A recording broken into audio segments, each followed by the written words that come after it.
విశాఖ ఉక్కు ఆంధ్రుల హక్కు నిజమేనా? ఇప్పుడు అది నిజంగా ఆంధ్రుల హక్కు కాబోతుందా? ప్రైవేటీకరణ విషయంలో ఒక clarity వచ్చేసినట్టేనా?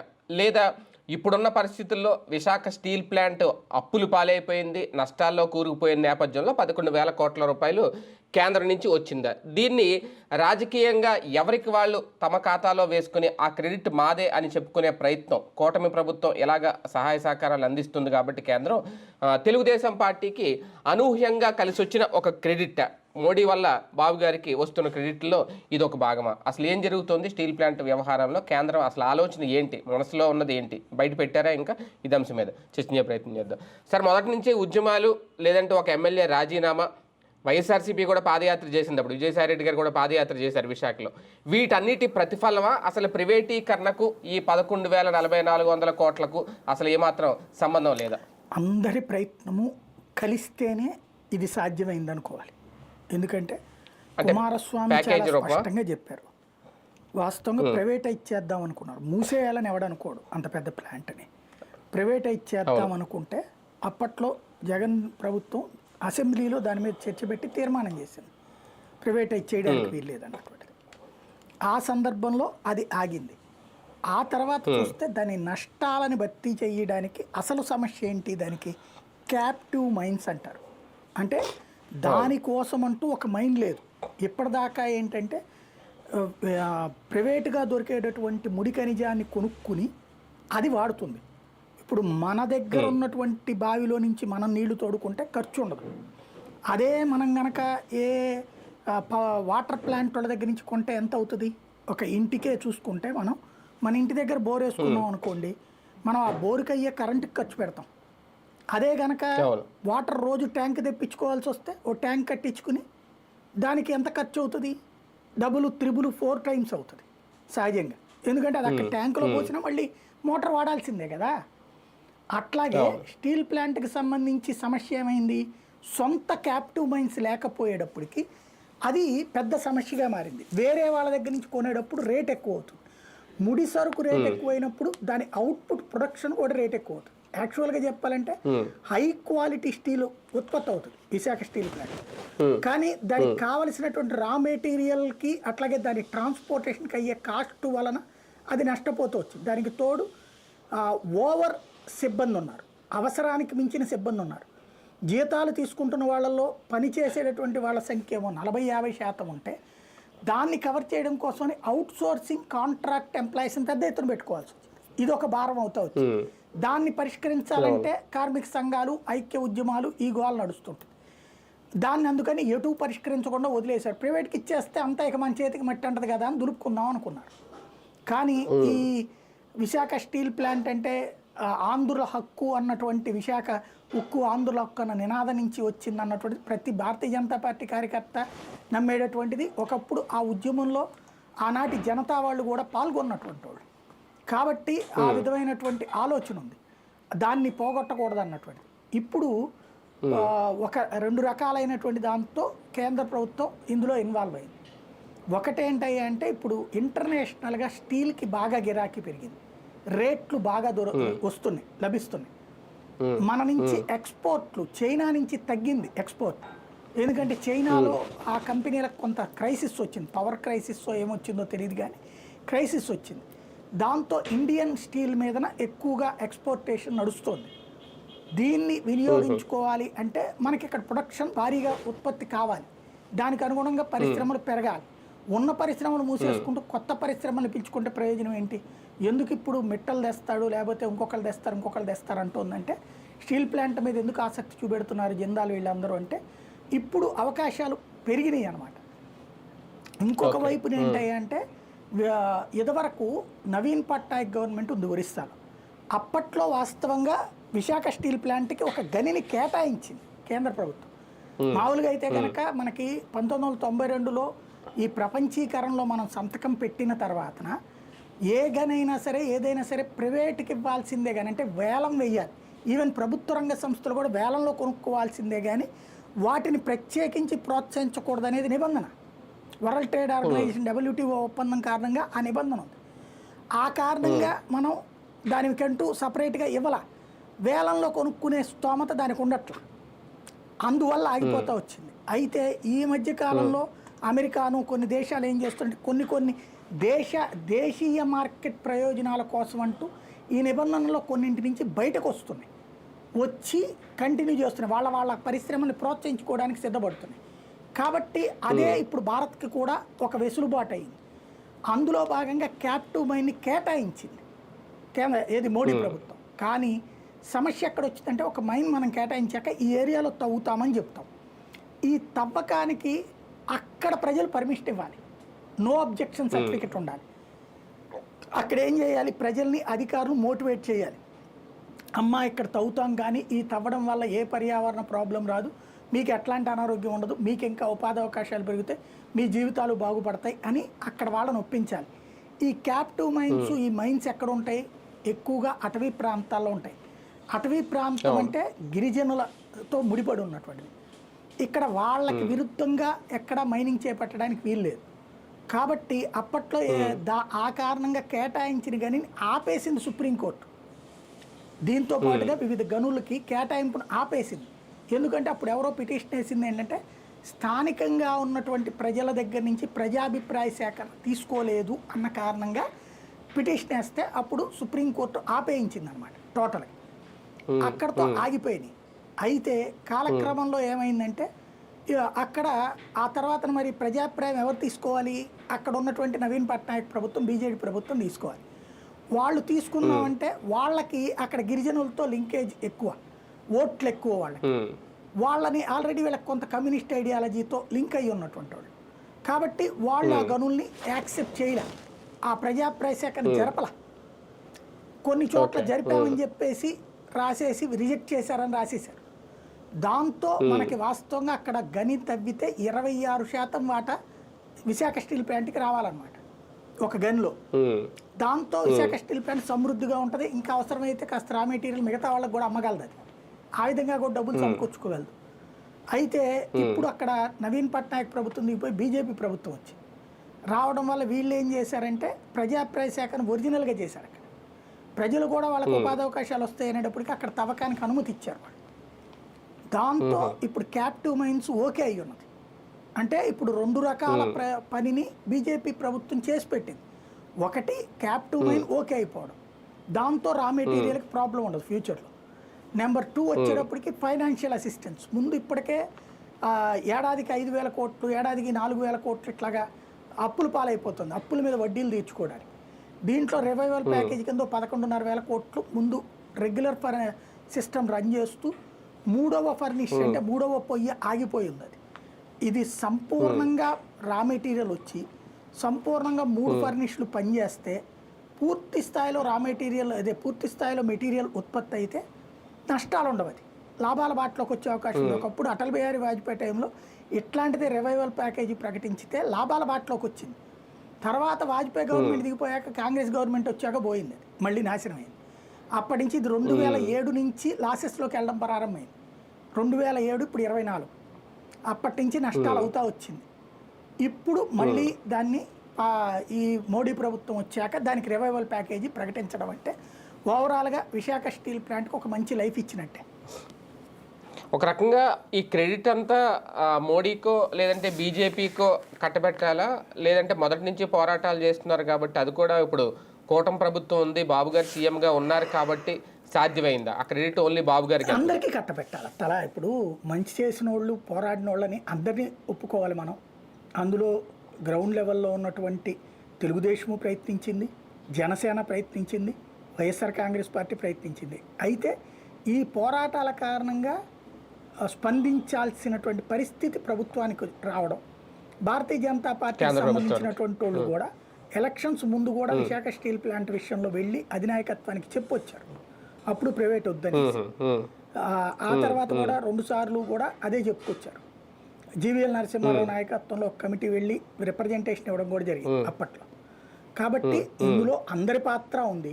Decision maker central government, వాళ్ళకి 60 నుంచి 70% వస్తుంది. ఎందుకు ఇట్లాగ వినతలు ఇచ్చారు కదా అని ఆపిన సందర్భాలు చాలా తక్కువ, వాళ్ళు చేసుకుంటూ వెళ్ళిపోతుంటారు. అట్లాంటిది వాళ్ళు ఆపారు కాబట్టి 60-70% క్రెడిట్ వాళ్ళకి వస్తుంది. ఆపేయడందుకోసం చాలా రోజుల నుండి ఇక్కడ ప్రజల్లో ఇలాంటి ఫీలింగ్ ఉంది, సెంటిమెంట్ ఉంది అనేటటువంటిది ఆ ప్రభుత్వం నోటీస్కి వెళ్ళేటటువంటి ప్రయత్నం చేసినటువంటి వాళ్ళలో తెలుగుదేశం ఉంది, వైసీపీ ఉంది, జనసేన ఉంది. అందరినీ ఒప్పుకోవాలి మనం. కానీ ఒకటి సార్ లాజికల్గా ఒక డౌటు, నిజంగా కేంద్ర ప్రభుత్వం అనుకూలంగా ఉంది, ప్రైవేటీకరణ చేయకుండా త్వరలో ఒక ప్యాకేజీ ప్రకటిస్తామంటే ముందు బాబు గారు లేదంటే టీడీపీకి సంబంధించిన నాయకులు లేదంటే జనసేన ఎవరొకరు ప్రకటించి ఉండేవారు. కానీ ఎప్పుడు ఆ తరహా ప్రకటన రాలేదు. అధికారంలోకి వచ్చిన తర్వాత స్టీల్ ప్లాంట్ గురించి మాట్లాడిన సందర్భం లేదు. విశాఖలో మోడీ పర్యటన సమయం కూడా ఆ రోజు కూడా ఏమన్నా మాట్లాడతారేమో అని అనుకుంటే వామపక్షాలు అక్కడ హడావుడి చేసినా సరే సైలెంట్గా ఉన్నారే తప్ప ఎలాంటి ప్రకటన చేయలేదు. తర్వాత అనూహ్యంగా ఈ ప్రకటన రావడం, దీని వెనక ఏదైనా రాజకీయం ఉందా? రాజకీయం కాదు, వాళ్ళకి ఇక్కడ స్థానిక నాయకులకి ఎవరికి కూడా ఆ మాట అనే ధైర్యం చాలలేదు. ఎందుకంటే వీళ్ళు అడిగినప్పుడు ఇదివరకు దాని లాసెస్ చూపెట్టి మీరు భరిస్తారని అడిగారు. రాష్ట్ర ప్రభుత్వాలు భరించడానికి ఎవడో సిద్ధంగా లేవు. విశాఖ స్టీల్ ప్లాంట్ కోసం 5,000 కోట్లు 10,000 కోట్లు ఇట్లా డబ్బులు ఖర్చు పెట్టుకుంటారు. వాళ్ళు పెట్టుకుంటే వాళ్ళకి ఏం ఉరుగుతుంది? వచ్చే లాభం వస్తే రేపు పొద్దున విశాఖ స్టీల్ ప్లాంట్కి వెళ్తుంది, కానీ ప్రభుత్వానికి రాదు కదా, రాష్ట్ర ప్రభుత్వానికి. కాబట్టి వీళ్ళు ఎవరు ధైర్యం చేయలే అది. కాబట్టి వీళ్ళకి సంబంధించి అడగటం వరకే ఉంటుంది, కానీ డెసిషన్ మేకింగ్ అనేటువంటిది సెంట్రల్ గవర్నమెంట్. ఈ ముద్ర వీళ్ళు వేసుకుంటారు కాబట్టినే, మేమంటారు కాబట్టినే వీళ్ళకి ఎవరికి అందకుండా వాళ్ళు మా వల్లనే ఇది జరిగిందనేది చూపించారు అక్కడ. అంటే పోనీ బీజేపీ నాయకులు, బీజేపీ ఎంపీలు ఉన్నారు, 3 ఎంపీలు, కేంద్ర మంత్రులు, వాళ్ళైనా ఏ రోజు అసలు దీని గురించి మాట్లాడలేదు కదా ఈ ప్రకటన వచ్చే ముందు వరకు కూడా. అంటే వాళ్ళకు కూడా తెలియకుండా జరిగిన డెసిషన్. కుమారస్వామి చెప్పాడు, శ్రీనివాస్ వర్మ చెప్పాడు ప్రైవేటైజ్ అవ్వదు అన్నది. అదే విషయాన్ని చంద్రబాబు కూడా చెప్పారు. అయితే చంద్రబాబు ప్యాకేజీ ప్రకటించబోతున్నాం, శ్రీనివాస్ వర్మ అయితే క్లియర్గా చెప్పారు ప్యాకేజీ ప్రకటించబోతున్నాం అన్నటువంటిది ఇంతకుముందే చెప్పారు. కుమారస్వామి ఏమో దాన్ని రివైవల్ ఆలోచిస్తున్నామని చెప్పారు. శ్రీనివాస్ వర్మ ప్యాకేజీ ప్రకటించబోతున్నాం, కసరత్తు చేస్తున్నాం అని ఇంతకుముందు చెప్పారు. అది క్లియర్గా. కాకపోతే హైలైట్ చేయలేదు, వార్త వేశారు కానీ మామూలుగా బీజేపీ వాళ్ళు కాబట్టి లోపల పేజీలు వేశారు, లేదా వేరే మాటలన్నీ వేస్తూ అందులో ఒక ముక్క కింద రాశారు. ఆయనకి ఐడియా ఉంది ఆ విషయంలో. కానీ ఎంతవరకు ఈ 11,000 కోట్లతో స్టీల్ ప్లాంట్ నష్టాల నుంచి గట్టెక్కుద్దని అనుకోవాలి? అంటే ఈ ప్యాకేజీ అయినా భవిష్యత్తులో ఇంకా కంటిన్యూస్గా ఈ ఆర్థిక సహకారం అనేది ఏమైనా అందుతుంది? ఆయన చెప్పినటువంటి పాయింట్ అయితే ఇది తొలి దశ అన్నారు. బేసిక్గా తొలి దశ ప్యాకేజ్ ఇది. రెండవది ఏంటంటే ఇక్కడ నుంచి ఎక్స్పోర్టైజేషన్ వైపుకి వెళ్ళిపోయిందంటే సెటరేట్ అయిపోతుంది. అంటే వాళ్ళు దాదాపు 50,000 కోట్లు ఎంతో కావాలి స్టీల్ ప్లాంట్కి ఇప్పుడున్న పరిస్థితుల్లో అడిగినట్టున్నారు కదా. 1,00,000 కోట్లు కూడా కావాలి. ఇస్తే కనుక 1,00,000 కోట్లేదు 10 లక్షల కోట్లేదు తీసుకోవచ్చు. ఏది ముడ్డి మీద బట్టలు మంద కాకపోతే ఊరంతా దేకమన్నాడు అటు వెనకట్టుకోకడు. అట్లాగా ఏమైనా మాట్లాడచ్చు, ఎవరికి కావాల్సింది అటు మాట్లాడచ్చు. కాకపోతే సమస్య ఏంటంటే ఎంత కావాలో వాళ్ళకి తెలియదా సమస్య. మెయిన్ ఇష్యూ ఏంటంటే ఇక్కడ 3 కోణాలు ఉంది. ఒకటి స్టీల్ ప్లాంట్ రివైవల్, రెండవ కోణం ఇంకొకటి కూడా కనబడుతుంది. ఇప్పుడు అనకాపల్లి దగ్గర నక్కపల్లి దగ్గర ఏదో ఇంకో స్టీల్ ప్లాంట్ పెడతామంటున్నారు కదా. ఇది ప్రైవేట్ది ఇచ్చేటప్పుడు ప్రభుత్వాన్ని మూసేసి దాన్ని నాశనం చేస్తున్నారన్న పేరు రాకుండా, పబ్లిక్లో నెగిటివ్ రాకుండా చేసుకునే ప్రయత్నం కూడా ఉండొచ్చు. ఇది బాగు చేస్తున్నారు, అది తెస్తున్నారు అన్నటువంటి ఈ మొత్తం ఎపిసోడ్లో మిస్ అవుతున్నది ఏంటంటే ఆ నక్కపల్లి దగ్గర ప్లాంట్కి సంబంధించి మాటలు మాట్లాడుతున్నారు కానీ ఫైనలైజ్ అవ్వట్లా. జిందాలోడు కడపలో పెడతానన్నటువంటిది అది పక్కకి వెళ్ళిపోయింది. ఇప్పుడు only Visakha steel plant revival మాత్రమే నడుస్తోంది. ఈ నక్కపల్లి దగ్గర పెడతానన్నటువంటి ఆ సంస్థ మిత్తలు వీళ్ళకి సంబంధించింది వచ్చేటప్పటికి అది వాడు ఆల్రెడీ ఒరిస్సాలో ఓకే చేశాడు 1,00,000 కోట్లతో. అందుకోసం ఏమన్నా ఇది చేశారన్నది కూడా నా డౌట్. అంటే ఒరిస్సాలో 1,00,000 కోట్లతో అంటే అక్కడ బీజేపీ గవర్నమెంటే కాబట్టి అది జనంలో నెగిటివ్ అవుతుంది. కాబట్టి ఇక్కడికి వచ్చే ప్రాజెక్ట్ అడిపోతుంది అంటున్నారు. కాబట్టి అక్కడ ఈ ఫ్యాక్టరీ పెట్టించి ప్రైవేట్ ఫ్యాక్టరీని ప్లస్ అప్పుడు ట్రాన్స్పోర్టేషన్ ఖర్చు తగ్గుతుంది. అడిగి ఇక్కడ దాకా నక్కపల్లి దాకా తీసుకురావడానికి మెయిన్ ఇది కొరత అవుతుంది. అంటే దాన్ని ఏమంటారు, ట్రాన్స్పోర్టేషన్ బై రోడ్డు, పొల్యూషన్ అన్ని కిలోమీటర్. అట్లాగే దాంతో పాటుగా ఒకవేళ సముద్రంలోంచి అన్నారు, మొన్ననే చంద్రబాబు గారు అన్నారు కదా, మోడీ వచ్చిన రోజు గుర్తుందా, నేను ఇట్లా చెప్పాను, దానికి వాటర్లోంచి తెచ్చిన పొల్యూషనే, భూమి మీద నుంచి తెచ్చిన పొల్యూషనే, పైప్ లైన్ ఏదైనా ప్లాన్ చేద్దామన్నారని చెప్పారు కదా, అండర్ గ్రౌండ్ టన్నెల్ లాంటిది అనేది. అది చెయ్యాలంటే 1,000 కోట్ల రూపాయలు ఖర్చు కదా, ₹2 అవుతుందా? అంత పెట్టి చేస్తే అయ్యే ఖర్చుని ఎవడు పెట్టుకుంటాడు పెట్టుబడి? సదర్ కంపెనీ అంత పెట్టుకునే బదులు అక్కడే పెట్టుకోవచ్చుగా ఒరిస్సాలోనే. అందుకని దానికి అక్కడిచ్చి దానికి బదులుగా ఇది ఇస్తున్నారా లేదా రెండు కోణాలు ఉంది. ఇప్పుడు ఈ మిత్తల్ వాళ్ళ ఫ్యాక్టరీని నక్కపల్లిలో పెట్టించి రెండిటికి కలిపి పైప్ లైన్ వేసేయచ్చు, రెండిటికి వేయచ్చుగా ఒకటే గొట్టాలతో ఒక పని చేసినప్పుడు. ఆ ఉద్దేశంతోనైనా అయ్యి ఉండొచ్చు. కానీ ఓవరాల్గా దీనికి సంబంధించి అంటే వైఎస్ఆర్సీపీ తన పోరాటం చేసింది, అసెంబ్లీలో తీర్మానం కూడా చేసింది ప్రైవేటీకరణ చేయొద్దని. ఇంత చేసినా ఇప్పుడు తన ముద్ర అనేది లేకుండా పోయిందా? అంటే వాళ్ళ ప్రయత్నం అంటే ప్రతిఫలం అయితే దక్కింది కానీ ఫలితం దక్కింది కానీ అది వాళ్ళకి దక్కకుండా పోయింది. ఎవడండి పట్టించుకునేది? ఇదిగో వీళ్ళు చేశారు వీళ్ళు చేయలేదు అనేటటువంటిది. ఫైనల్గా ఉద్యోగి ఇట్లా చేశారు కదని బీజేపీకి ఓటేస్తారా? అక్కడ ఇంతకుముందు 5,000 కోట్ల రూపాయలు అప్పట్లో వాజ్పేయి టైంలో ఇచ్చారు. మరి అప్పటి నుంచి బీజేపీని గెలిపించారుగా. అక్కడ ఎప్పుడు గెలిపించారని పొత్తులు ఉన్నప్పుడు తప్పించి గెలిపించలేదు కదా, ఇండివిజువల్గా గెలిపించలేదుగా బీజేపీని. దాంతో ఓట్లకి సంబంధం లే, రాజకీయానికి సంబంధం లే. రెండవది ఆ కుమారస్వామి క్లియర్గా చెప్పాడు, దాంట్లో ఆనాడు తీర్మానం చేశాడు. తెలుగుదేశం వాళ్ళు మా చంద్రబాబు వాళ్ళనే తెచ్చారని వాళ్ళు చెప్పుకుంటారు, మా జగన్ వాళ్ళనే అప్పట్లో స్టీల్ ప్లాంట్ ప్రైవేటీకరణ ఆగిందని వైసీపీ వాళ్ళు చెప్పుకుంటారు, మా బీజేపీ చెప్పుకుంటారు, జనసేన ఓపెన్ వాళ్ళనే వాళ్ళు చెప్పుకుంటున్నారు. అదే అండి, విశాఖ వరకు మాత్రం అంటే ఏ పార్టీకైనా గెలుపుకి స్టీల్ ప్లాంట్ ఖచ్చితంగా వెనకుంటది అనేది. అంటే టీడీపీ అక్కడ అవన్నీ మనకి ఊరికి దూరంగా కూర్చున్నోడు ఏదో రాసుకోవడం తప్పించి స్టీల్ ప్లాంట్ ఆధారంగానే ఓట్లు పడేటట్టు అయితే ఇది 2007 నుంచి క్రైసిస్లోకి వచ్చింది. మరి ఆ తర్వాత కాంగ్రెస్ గవర్నమెంటే అధికారంలో 2009లో కూడా అక్కడ ఎంపీ కూడా అప్పుడే కదా గెలిచింది వైసీపీ, ఏదైతే కాంగ్రెస్ పార్టీ. అక్కడ ఎమ్మెల్యేలు కూడా గెలిచారు కదా, మరేం చేయలేదు కదా. 2014లో బీజేపీ గెలిచింది, మరేం కాలేదు కదా. బేసిక్గా అక్కడ ప్రజలు దీన్ని అందులో ఈ స్టాఫ్తోనే ఉంది అక్కడ. అది చాలా పెద్ద ఊరు కదా, అందరికీ ఉంటే బాగుండనే సెంటిమెంట్ ఉంటుంది కానీ అది లేకపోతే ప్రభుత్వాన్ని దించేద్దాం అనే సెంటిమెంట్ అయితే కనుక ఎట్లా ఉండదు కదా వ్యవస్థ. కానీ ఫైనల్గా ఒకటి సార్, కేంద్రం అయితే యూటర్న్ తీసుకుంటుంది కొన్ని విషయాల్లో, కొన్ని వ్యవస్థలను ప్రైవేటీకరణ దిశగా తీసుకెళ్తూ మళ్ళీ ఆలోచిస్తుంది అనే సంకేతం ఈ నిర్ణయంతో కేంద్రం మొదటి నుంచి చెప్తుంది ఒకటే, చిట్ట చివరి ప్రయత్నంలో మాత్రమే ప్రైవేటైజేషన్. డైరెక్ట్గా కాంగ్రెస్ టైంలో మేము అనుకున్నాం కాబట్టి ఉపసంహరణ అనేవాళ్ళు డైరెక్ట్గా. బట్ మీరు చూడండి కేంద్రం ఇప్పుడు బిఎస్ఎన్ఎల్ మూసేస్తున్నారు అన్నారు. ఏమైంది బిఎస్ఎన్ఎల్? అంటే బిఎస్ఎన్ అవును బిఎస్ఎన్ మీద వచ్చింది, ఎల్ఐసి మీద వచ్చింది. ఎంత పెట్టుబడి అంటే ఇదేంటంటే కంచంలో అన్నం తింటా బూతులు తిట్టడం. ఇప్పుడు వాళ్ళు సిస్టమేటిక్ గానే వెళ్తున్నారు, ముందు డెవలప్ చేయడానికి ప్లాన్ చేస్తారు, కానప్పుడు ప్రైవేట్ చేస్తారు. ఎల్ఐసిలో షేర్లు పెట్టారు, షేర్ల వల్ల అది ఎదుగుతుంది అని చెప్తే అబ్బెబ్బే అన్నారు కమ్యూనిస్ట్ ఐడియాలజిస్ట్. కానీ ఇప్పుడు నెంబర్ 1గా ఉంది కదా. స్టేట్ బ్యాంక్ ఆఫ్ ఇండియా విలీనం అప్పుడు అంతే కదా, ఇతర బ్యాంకులు విలీనం అప్పుడు రచ్చ చేశారు, అది బాగు చేశారు, నాశనం చేశారు. స్టేట్ బ్యాంక్ ఆఫ్ ఇండియా మూసేస్తున్నారని ప్రచారం చేశారా, ప్రభుత్వ రంగ బ్యాంకులు మూసేస్తున్నారు అంబానీల అదానీల కోసం అని చెప్పేసి. అట్లాగే ఇవి అంతే, ఏదైనా సరే దొంగ ప్రచారాలు ఎక్కువగా జరుగుతుంది. అంటే 90% ముందు దాని మీద దుమ్మెత్తిపోస్తారు, వాళ్ళేమో సిస్టమేటిక్ డెవలప్మెంట్ వైపు పోతుంటారు. అలాగని ఈ వీటి మాయలో పడిపోరు, అంటే ఆ ప్రచారపు మాయలో పడిపోరాడు. ఎప్పుడు ఏం చేయాలో అది సిస్టమేటిక్గా చేసుకుంటూ వస్తున్నారు. కానీ భారతీయ జనతా పార్టీ బలోపేతానికి ఉపయోగపడతాయి సార్ ఇవన్నీ నిర్ణయాలు. ఒక రైల్వే జోన్ వ్యవహారం కానీ ఇప్పుడు కానీ, అలాగే విశాఖ మీద ప్రత్యేక దృష్టి పెడుతున్నట్టే కనిపిస్తుంది భారతీయ జనతా పార్టీ. అక్కడికే పెట్టుబడులు రావడం ఇవన్నీ పార్టీ బలోపేత ఇండివిజువల్ డెవలప్మెంట్కి ఉపయోగపడతాయి. 2014 నుంచి ఆంధ్రప్రదేశ్కి ఇచ్చినంత గుజరాత్కి కూడా ఇచ్చి ఉండదు నాకు తెలిసి. రోడ్లు వేయడం కానీ, కాలువలు కట్టడం కానీ, సాగునీటి ప్రాజెక్టులకు కానీ, పెన్షన్లు కానీ ఇట్లాగా. కానీ ఎవడు వాళ్ళు మనలాంటి వాళ్ళని చెప్తుంటాం, అక్కడ మిగతా మీడియా అంతా నెగిటివ్గానే చెప్తుంటుంది. కాబట్టి వాళ్ళు ఎంత చేసినా ప్రచారం చేసుకోవడం చేతకానంతసేపు ఏం చేయలేము.